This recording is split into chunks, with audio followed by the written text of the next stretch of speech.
जय Hind. Live times आप देख रहे हैं और मैं हूं आपके साथ स्वाति आर्य। स्वागत है आप सभी का बुलेटिन में। बुलेटिन की शुरुआत करेंगे और सबसे पहले बात बिहार की, जहां पर बिहार के मुख्यमंत्री नीतीश कुमार आज रमजान के मौके पर इफ्तार की दावत दे रहे हैं, लेकिन उनकी इफ्तार पार्टी पर अब सियासत शुरू हो चुकी है। मुस्लिम संगठनों ने नीतीश कुमार की इफ्तार पार्टी का विरोध किया है। All India Muslim personal law board, इसी के साथ ही इमारत शरिया, खानकाह मुजीबिया समेत 8 मुस्लिम संगठनों ने नीतीश की इफ्तार का बहिष्कार कर दिया है।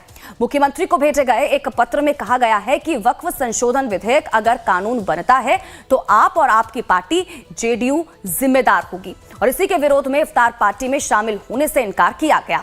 इफ्तार के बहिष्कार को लेकर पक्ष और विपक्ष में सियासी बयानों का दौर भी अब शुरू हो चुका है।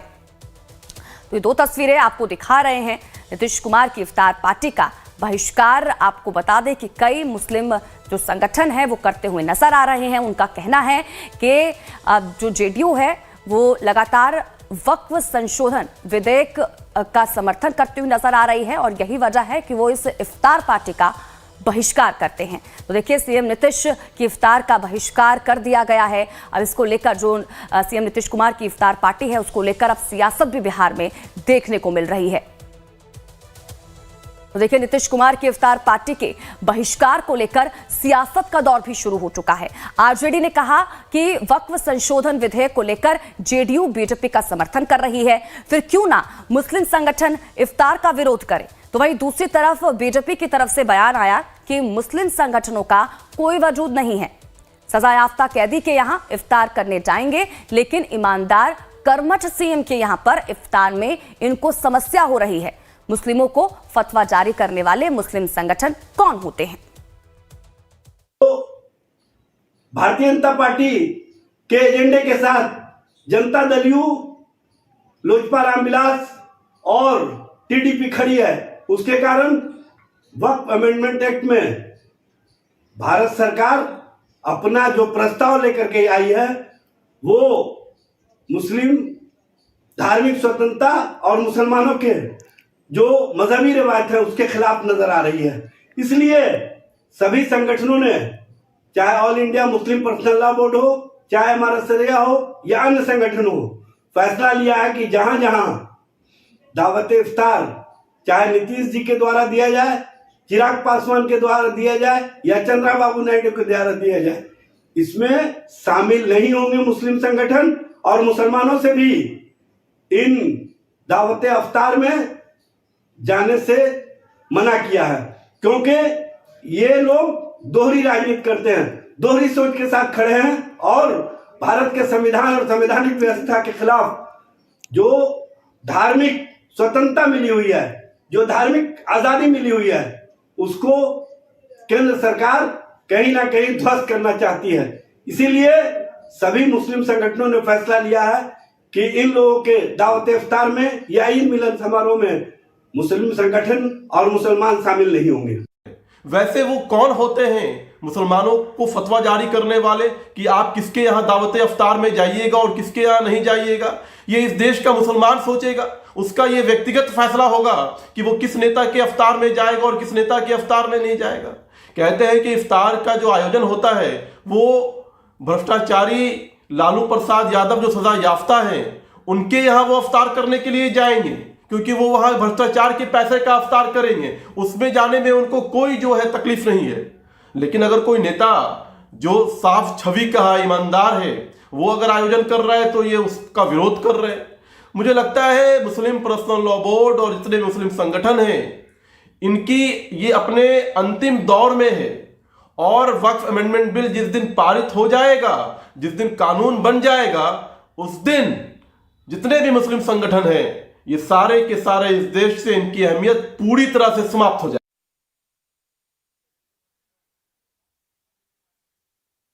तो ज्यादा जानकारी के साथ हमारे संवाददाता अमित सिंह पटना से हमारे साथ लाइव जुड़ चुके हैं। सीधा रुख अमित सिंह का करेंगे, जानकारी लेंगे क्या कुछ अपडेट है उनके पास। अमित, क्या जानकारी इसको लेकर? सीएम नीतीश कुमार की इफ्तार पार्टी को लेकर अब बिहार में सियासत भी शुरू हो चुकी है, पक्ष और विपक्ष आमने सामने आ चुके हैं। अब इफ्तार पार्टी जिसको लेकर देखिए, क्योंकि बिहार में आने वाले समय में चुनाव भी हैं अमित, और ये कोशिश लगातार ये की जा रही थी जेडीयू की तरफ से भी कि अल्पसंख्यकों के जो वोट बैंक है उसको अपने पाले में लाया जाए, लेकिन कहीं ना कहीं ये उनके ऊपर ही उल्टा हुआ पड़ता हुआ नजर आ रहा है। क्या जानकारी इसको लेकर अमित?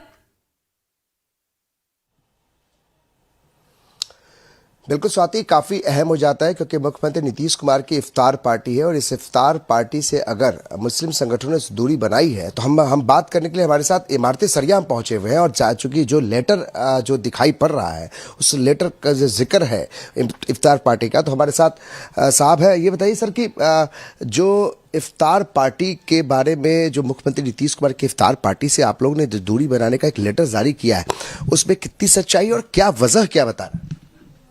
जो लेटर जारी किया गया है इमारत शरिया और दिगर मिली तंजीमों की जानिब से वो सही है, और उसकी वजह यह है कि मरकज़ी हुकूमत ने जो मुजव्वज़ा वक्फ़ तरमीम बिल 2024 लाया है, ये दस्तूर हिंद, आईन हिंद और शरीयत के ख़िलाफ़ है।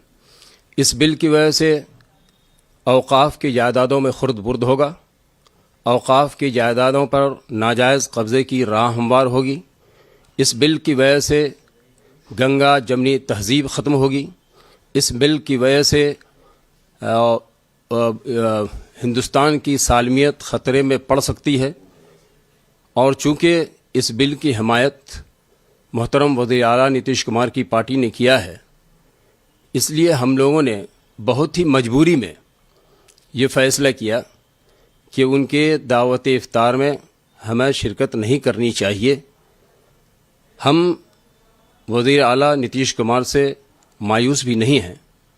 हम ये समझते हैं कि वो 26 मार्च 2025 को जो गर्दनी बाग में all India Muslim personal law board, इमारत शरिया और दिगर मिली तंजीमों और खानकाहों की तरफ से पुरअमन एहतजाजी धरना रखा गया है, उससे कबल वो ज़रूर अपने फ़ैसले पर नज़रसानी करेंगे। लेकिन आप लोग के ताल्लुकात जो मुख्यमंत्री नीतीश कुमार से रहे, जेडीयू से रहे, वो काफ़ी अच्छे रहे। ये पहली दफ़ा हम देख रहे हैं कि आप लोगों ने एक मुद्दे को लेकर मुख्यमंत्री नीतीश कुमार के इफ्तार पार्टी से दूरी बनाई है। क्या मानते हैं कि क्या इसका असर चुनाव पे भी पड़ सकता है मुख्यमंत्री का? देखिए, चुनाव के बारे में अभी कोई बात कहनी वो कबल अज़ वक्त है। रही बात ताल्लुकात की, ताल्लुकात यकीनन बेहतर रहे हैं, लेकिन चूँकि ये मामला मदारिस, मकाबिर, मसाजिद सारी चीज़ों से जुड़ा हुआ है, अगर ये बिल पास हो जाता है तो न हमारी मसाजिद रहेंगी, न मकाबिर रहेंगे, न खानकाहें रहेंगी। तो इसलिए ये बहुत बड़ा अहम मसला, बहुत अहम इशू है।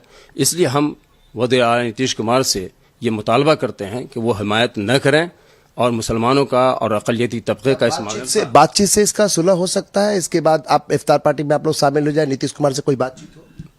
वो इस सिलसिले में आपको ये बात कहें कि शुरू में उन्होंने इमारत शरिया और दीगर मिली तंजीमों को वक्त दिया, उनके ज़िम्मेदारों से मुलाकातें उन्होंने की, लेकिन उसके बाद बार बार कोशिशें की गईं उनसे मुलाकात की, लेकिन उन्होंने मिलने का वक्त नहीं दिया। इसलिए मजबूरी में ये फैसला किया गया। लोग ये कह रहे हैं, जेडीयू के लोग और जो सरकार के लोग कह रहे हैं कि आरजेडी या जो विपक्षी पार्टियां हैं वो कहीं ना कहीं प्रभाव डाल रही है। क्या किसी का दबाव है या फिर अपने मन से आप लोगों ने? देखिए, इमारत शरिया हो या दीगर मिली तंजीमें हैं, ये किसी के दबाव में नहीं आती हैं। जिसे हक़ समझती है वो बात कहती है। यहाँ पर हक़ ये समझा गया कि इस बिल की वजह से अक़लियती तबक़ों का बड़ा नुकसान है। जब तक ये इस बिल को मुकम्मल तौर पर वापस नहीं करा लिया जाता है, उस वक्त तक तो ये कोशिशें जारी रहेंगी। ये किसी पार्टी के दबाव में हम लोगों ने ये फैसला नहीं किया है। तो आप सुन रहे थे स्वाति, किस तरीके से इमारत सरिया ने यह तय कर लिया है कि जब मुख्यमंत्री नीतीश कुमार की इफ्तार पार्टी है उससे वो दूरी बनाएंगे, इसका बहिष्कार करेंगे। इससे पहले उन्होंने लेटर जारी किया है और अब एक तरीके से लाइव टाइम्स के कैमरे पर इस बात को कह दिया गया कि जिस तरीके से वक्फ बोर्ड संशोधन बिल है उसको एनडीए की सरकार जिस तरीके से लेके आगे बढ़ रही है, नीतीश कुमार का उसमें समर्थन है। जाहिर है कि उनकी पार्टी का हम विरोध करते हैं, खासकर इस इफ्तार पार्टी का हम विरोध करते हैं। जाहिर इसका असर साफ तौर पे दिखाई पड़ेगा, अगले 2025 के चुनाव में भी दिखाई पड़ेगा। स्वाति, बिल्कुल सही कहा अमित। और अब इमारत शरिया जिनसे आप बात कर रहे थे वो ये भी ये कहते हुए नजर आए कि इससे पहले ऐसा नहीं है कि कोशिश नहीं की गई नीतीश कुमार से बात करने की या इस बिल को लेकर उनसे बातचीत करने की। उन्होंने कहा कि हमने समय भी मांगा, समय नहीं दिया गया, ना ही सामने से इसको लेकर बातचीत करने की कोशिश की गई। लेकिन अमित, सवाल ये कि अगर इफ्तार पार्टी में जिस तरह से बहिष्कार किया गया है मुस्लिम संगठनों की तरफ से, अगर शायद उस इफ्तार पार्टी में वो जाएं तो कहीं ना कहीं आगे चीजें सुलझ सकती हैं। जो नाराजगी इससे पहले वो तमाम चीजों को लेकर देखने को मिल रही है, शायद वो ठीक हो जाए, एक जरिया मिल जाएगा। ये सवाल हम इनसे ही पूछ लेते हैं। सर, अगर मान लीजिए आपने कहा कि मुख्यमंत्री नीतीश कुमार बातचीत को डायलॉग नहीं चाह रहे हैं या फिर कई आपने बार कोशिश की, क्या अगर आप वहां जाएं, अगर आपका कोई नुमाइंदा वहां जाए तो क्या नीतीश कुमार से बातचीत नहीं कर सकते? एक ऐसा मौका है? देखिए, ये बात मैंने आपको पहले ही कही कि बहुत कोशिशें की गई, उनसे मुलाकात की, वक्त ही नहीं मिला, तब क्या डायलॉग की बात होगी। अगर वो तैयार हैं तब ना कोशिश की यानी बात की जा सकती है। तो मसला तो यहीं पर है। अच्छा, अगर कोई जाते इसके बावजूद भी, आपके आदेश के बाद भी अगर कोई पहुंचते हैं तो क्या उनके खिलाफ कार्रवाई हो सकती है? नहीं जाते, ऐसे कैसे जाते जब तक के वक्त न मिलता, तो जाने का क्या सवाल पैदा? नहीं, अगर आज की इफ्तार में अगर कोई जाता है इसके बावजूद भी तो क्या उनके खिलाफ भी कार्रवाई हो सकती है? अगर नीतीश जी की इफ्तार मिल्ली जमातों ने कहा है कि हमें उस इफ्तार में शिरकत नहीं करनी है, हमें शिरकत नहीं करनी है। अब कोई जाएंगे तो वो अपना सोचें। अच्छा, आपकी अपनी मंशा क्या है? जो मुस्लिम संगठन क्या अब भी चाहती है कि नीतीश कुमार इस विषय पर बातचीत आपसे करें? यकीनन हम चाहेंगे कि वो बातचीत करें। और अपनी तरफ से रास्ता कोई बंद नहीं किया गया? नहीं, रास्ता कोई बंद नहीं है, वो बातचीत कर सकते हैं, बिल्कुल, उसके लिए हम लोग तैयार हैं। हम तो बस सिर्फ हमारा मुद्दा सिर्फ ये है कि ये बिल पास न होने पाए और उसमें बड़ा अहम रोल नीतीश कुमार का होगा। अच्छा, आप नीतीश कुमार के बारे में क्या समझते हैं? 20 सालों से नीतीश कुमार बिहार की सत्ता में है, बीजेपी के साथ रहते हुए भी क्या मुसलमानों के लिए उन्होंने कुछ किया? देखिए, जो किया है वो सबके सामने है, लेकिन अभी जो मुद्दा है सिर्फ इस पर बात कीजिए।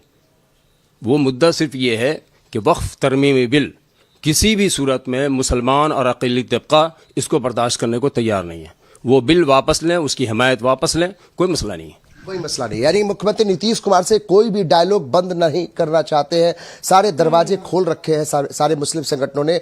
लेकिन मुख्यमंत्री नीतीश कुमार अगर बातचीत को तैयार नहीं है तो फिर मुस्लिम संगठन करे तो क्या करे? और ये बात ये कह रहे हैं कि अगर आप जब संशोधन बिल का समर्थन करेंगे तो हम आपके साथ कैसे खड़ा रहेंगे। तो जाहिर सी बात है कि जिस तरीके से अब मुख्यमंत्री नीतीश कुमार की तरफ से कोई पहल नहीं की जा रही है तो जाहिर है कि मुस्लिम संगठन इस बात का लेकर विरोध कर रहे हैं और इसका नुकसान जो है सीधे तौर पर 2025 में दिखाई पड़ेगा चुनाव में। और कहीं ना कहीं एक संकेत दे दिया गया है यहां से कि भाई अगर आप अभी नहीं संभले, अभी आप डायलॉग शुरू नहीं करें तो फिर कोई आगे दिक्कत हो सकती है। हमने बातचीत। और वहीं मुस्लिम संगठनों के सीएम नीतीश कुमार के इफ्तार पार्टी से दूरी बनाने और उसका बहिष्कार करने पर अल्पसंख्यक कल्याण मंत्री जमा खान ने इसके पीछे विपक्ष की साजिश बताया। जमा खान ने मुस्लिम संगठनों से नीतीश कुमार के इफ्तार पार्टी में शामिल होने की अपील भी की। लाइफ टाइम से हुई खास बातचीत में क्या कुछ कहा मंत्री जमा खान ने, आपको सुनवाते हैं। हमारे साथ बिहार सरकार के अल्पसंख्यक कल्याण मंत्री जमा खान साहब है। जमा खान साहब, इफ्तार पार्टी का आयोजन आप भी कर रहे हैं, मुख्यमंत्री नीतीश कुमार जी के यहाँ भी आज है इफ्तार पार्टी। ये आखिर कौन सा ऐसा द्वेष है, कौन सी ऐसी भावना हो गई कि सारे मुस्लिम संगठनों ने एक लेटर लिखकर कह दिया कि मुख्यमंत्री नीतीश कुमार की इफ्तार पार्टी में नहीं? बातें नहीं है, ऐसी बातें नहीं। मैं कहना चाहूँगा चूँकि जिस नेता की बात हो रही है जनाब नीतीश कुमार जी, जो देश में ये सबसे मजबूत और सिंगल सेकुलर हैं, जिन्होंने सबको लेकर चलने की बात की, 20 साल के अंदर सबको लेकर चले भी, काम भी किए, सौहार्द भाईचारा के साथ इन्होंने रखा भी सबको। तो मैं एक गुजारिश करना चाहूँगा, जो भी लेटर पत्र में तो नहीं देखा हूँ, बात की बात है, लेकिन अफ्तार पार्टी होती है भाईचारा संदेश होता है। सरकार जब कराती है वो भी नीतीश कुमार जी कराते हैं, मोहब्बत भाईचारा बनाने के लिए कराते हैं और इसमें सबको जाना चाहिए। और ये अफ्तार पार्टी एक मैसेज देता है। कुछ बिंदु पर बात अगर करनी है बैठकर, उन्होंने पहले भी बात की है, अभी बात करेंगे, क्योंकि नीतीश कुमार जी का अपना इतिहास रहा, इतिहास गवाह कि जब भी जरूरत पड़ी हमारे समाज के लोग उनको याद किए या कोई मामला हुआ है तो उसके लिए नीतीश कुमार जी खड़े रहे हैं। और मुझे बिलीव है, विश्वास है कि आगे भी नीतीश कुमार जी हमारे समाज के लिए खड़े भी रहेंगे। नीतीश कुमार जी की पहचान आप भी जानते, देश दुनिया में सेकुलर के नाम से जाना जाता है। किसी के एजेंडा को नहीं चलने देते हैं। नीतीश कुमार जी सौहार्द भाईचारा बना रहे, इसकी बात ध्यान रखते हैं। किसी आस्था को चोट न पहुंचे, इस बात का नेता हमारे ख्याल रखते हैं। निश्चित तौर पर कुछ बिंदु हैं जिसपे परेशानियां हैं, सही बात है। मानते हैं कि वक्फ बिल जो है, जो संशोधन बिल है, उसको लेकर नाराजगी जो है मुस्लिम संगठन में, ये एक बड़ा कारण कई बिंदु पे लिखकर हम लोग दिए हैं। हमारे नेता नीतीश कुमार जी ने बुलाकर मीटिंग लिया, जो भी माइनॉरिटी के लोग चेहरे थे सबको बुलाए, जो मेन चेहरे थे बुलाकर डिपार्टमेंट से लेके और बोर्ड के चेयरमैन से लेके हमारे सरिया से हम सब लोग बैठे, बातचीत किए। कई बिंदु पर बातें हुई, कई बिंदु हम लोग कर दिए भी है, उस पर भी और भी बातें होंगी। ये मैं जानता हूँ अपने नेता को कि अगर कहीं से हम लोगों को प्रॉब्लम होगा, हम लोगों को दिक्कत होगी, हम लोगों को परेशानियां माइनॉरिटी के लोगों को या किसी की माइनॉरिटी में किसी के लोगों को प्रॉब्लम होती है, नीतीश कुमार जी वहाँ खड़ा हो जाते हैं। तो नीतीश कुमार जी हमारे जो देश प्रदेश के ही नहीं देश की चिंता करते हैं, माइनॉरिटी समाज का, हर समाज का भी विश्वास है। ये चिंता का विषय है आपके लिए भी, क्या अल्पसंख्यक कल्याण मंत्री है और आपके नेता के यहाँ मैं बता नहीं आएंगे, सब लोग आएगा, ऐसी बातें नहीं है। मैं देखिए ना कोई मत इसका साजिश लगता है, कोई विपक्ष साजिश है, ये विपक्ष के लोग साजिश कर रहे हैं, विपक्ष के लोग ही सब चलवा भी रहे हैं और ऐसे शेयर किया जा सरकार से सब मोहब्बत बना के रखेंगे। हमारे लोग तो जो जिसके बता रहे हैं, जितने भी दायरे हैं सारे लोग नेता को चाहते हैं। ये दायरे के लोग जब जरूरत पड़ा नेता ने बुलाया, लोग गए और मीटिंग की, हम बात तो रखे हैं, आज भी रखेंगे हम लोग, ऐसी बातें नहीं है। ये आज जो अवतार है कोई पॉलिटिकल अवतार नहीं है, ये मोहब्बत का है, एक मोहब्बत का पैगाम देने की बातें हैं जो हर साल करते हैं हमारे नेता, आज भी कर रहे हैं। निश्चित तौर पर ये पैगाम है मोहब्बत का, इससे कोई पॉलिटिकल कोई मामला। अपील करेंगे तमाम मुस्लिम संगठनों, अपील करूंगा मैं तमाम लोगों से कहूंगा कि चूंकि नीतीश कुमार जी पे बिलीव करें, नीतीश कुमार जी को आप चाहते हैं, नीतीश कुमार जी आपको चाहते हैं, हमारे समाज को चाहते हैं, प्रदेश को चाहते हैं, प्रदेश को खूबसूरती के लिए बराबर हमेशा कदम आगे रखे हैं कि हमारे बिहार प्रदेश खूबसूरत तरीके से काम करे और सौहार्द भाईचारा बना रहे। 2025 पे इसका असर पड़ सकता है अगर इस तरीके से बैरुखी मुस्लिम संगठन। ऐसा देखिए, हमारे नेता ने बिहार में सबके लिए काम किया, हमारे समाज के लिए काम किया, उस पर लोग बातचीत करेंगे। जो आपका मामला ठीक है, एक चिंतनीय जरूर है, तो उसमें लोग बात कर रहे हैं। नीतीश कुमार जी पीछे भागने वाले नहीं है, नीतीश कुमार जी हम लोग साथ खड़े रहे हैं और खड़े रहेंगे भी। ये मैं अपील करना चाहता हूँ, सब लोग आवे, इससे किसी को न जाना और ये करना, इससे विपक्ष का एक साजिश है, इससे एक नुकसानदेह है और मैसेज गलत जाता है। ये सब लोग आज जाएगा बिल्कुल सब लोग। तो ये मंत्री जमा खान जब बोल रहे हैं, अपील भी कर रहे हैं मुस्लिम संगठनों से कि आप जरूर आए, बेशक आए, क्योंकि मुख्यमंत्री नीतीश कुमार कभी भी अलग अलग भावना नहीं रखते हैं, वो सबको एक साथ लेकर चलने की बात करते हैं। और जो लोग इसमें साजिशन एक कोई खेल खेलना चाहते हैं, वो लोग सफल नहीं हो पाएंगे। कैमरा पर्सन नीलमणि के साथ अमित कुमार सिंह, लाइव टाइम्स, पटना। और वहीं बीजेपी नेता नीरज कुमार ने इफ्तार के बहिष्कार को लेकर बयान दिया है। उन्होंने कहा कि वक्फ विधेयक संशोधन बिल पारदर्शिता और सुशासन स्थापित करने के लिए है, न कि किसी का नुकसान पहुंचाने के लिए। बिहार में एनडीए ने मुसलमानों के लिए भी बहुत कुछ किया है और आगे भी करती रहेगी। वक्फ विधेयक संशोधन बिल पारदर्शिता लाने के लिए है, सुशासन स्थापित करने के लिए है, न कि किसी को नुकसान पहुंचाने के लिए। रही बात माननीय मुख्यमंत्री जी के इफ्तार पार्टी को बायकॉट करने का, तो मुझे लगता है कि यह एक राजनीतिक से ज़्यादा सामाजिक मुद्दा है। इस पर बहुत राजनीति की ज़रूरत नहीं है। हम लोग सबका साथ, सबका विकास में विश्वास करते हैं। निश्चित रूप से बिहार की एनडीए सरकार ने मुस्लिमों के लिए बहुत कुछ किया है, आगे भी करती रहेगी। सबका साथ, सबका विकास हमारी प्राथमिकता है। और वहीं पटना के